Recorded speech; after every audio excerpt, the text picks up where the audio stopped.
Beberapa waktu belakangan sosial media rasanya semakin menjadi bagian dari keseharian Anda. Bahkan mungkin beberapa di antara Anda ada yang benar-benar tidak bisa lepas dari gadget atau internet.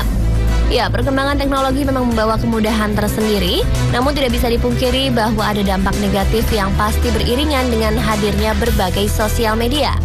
Semakin tinggi intensitas Anda menggunakan sosial media ataupun terkoneksi dengan internet, dampak yang kurang baik juga akan lebih banyak Anda rasakan.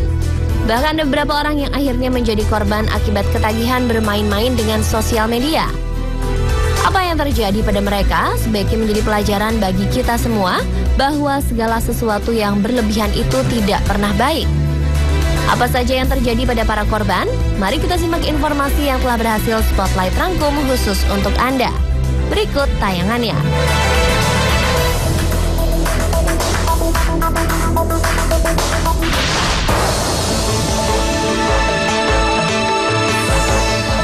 Kisah tragis yang pertama dialami oleh Justin Carter.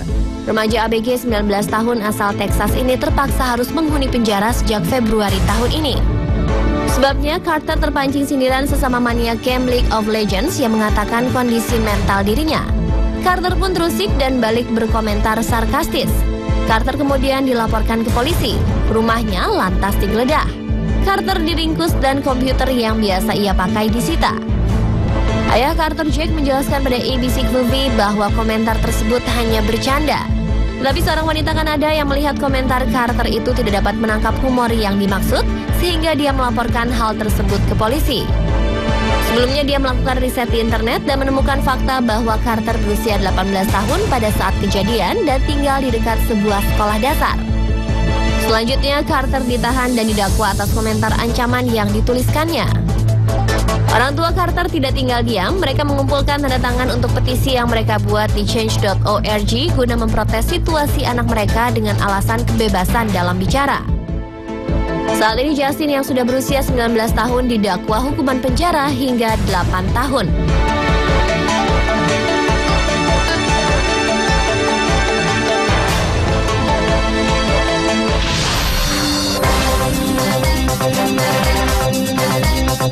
Kisah tragis yang kedua terjadi di Cina. Seorang remaja yang dikirimkan ke pusat rehabilitasi di Cina untuk mengatasi kecanduannya terhadap internet dipukuli hingga tewas oleh pelatihnya.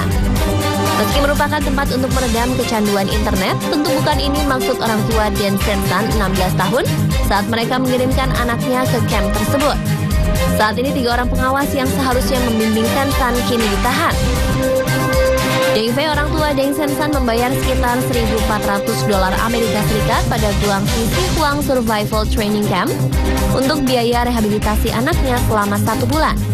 Akan tetapi setibanya di sana, Sensan malah dimasukkan ke dalam ruangan terpisah. Setelah itu ia dipukuli karena larinya terlalu lambat. Pusat rehabilitasi kecanduan internet memang marak tersebar di Cina. Pasalnya, negeri itu memiliki lebih dari 10 juta pecandu internet. Meski begitu, sejumlah metode penyembuhan kontroversial sudah dilarang. Bulan lalu, Kementerian Kesehatan Cina telah melarang penggunaan terapi kejutan listrik untuk merawat pecandu internet. Kedepannya, perawatan dengan memukuli pecandu internet mungkin akan dilarang juga.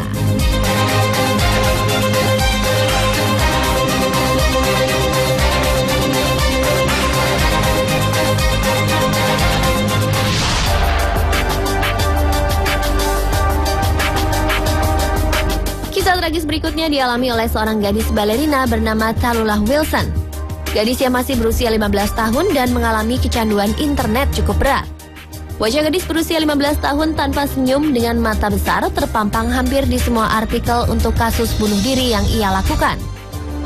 Foto tersebut bukanlah satu-satunya cakupan, hampir semua artikel menggambarkan hadiah Tallulah untuk balet, postingan yang berisi mengenai kebenciannya kepada diri sendiri di buku hariannya. Tragis memang, kita mencari-cari alasan mengapa ia melakukan hal senekat itu. Tallulah masih muda, bersinar dan berbakat. Menurut sang ibu, Tallulah Wilson kecanduan blognya dan bisa menghabiskan waktu berjam-jam menulis sebagai pelampiasan egonya. Tallulah pernah berkata kepada ibunya bahwa blognya yang berjudul Sukailah Aku Sebagai Diriku telah diikuti oleh lebih dari 18.000 pengikut.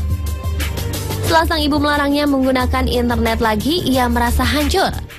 Tallulah merasa seluruh dunianya telah direnggut, karena itulah ia melompat di depan stasiun kereta api Saint Pancras pada Oktober 2012 silam.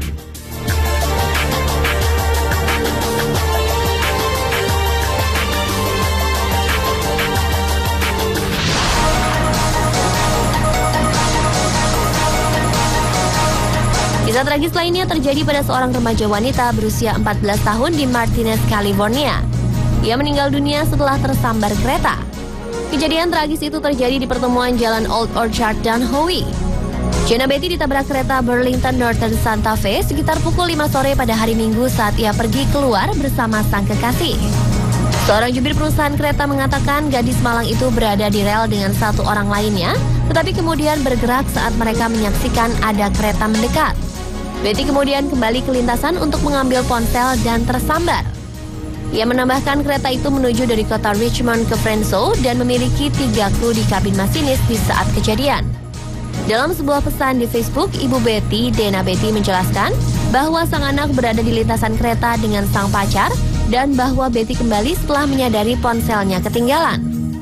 Keluarga Jenna Betty mengadakan misa arwah untuk menghormati kepergiannya Selasa kemarin.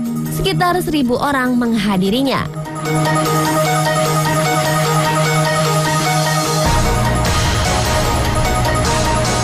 Demikian pemirsa beberapa kisah tragis akibat teknologi.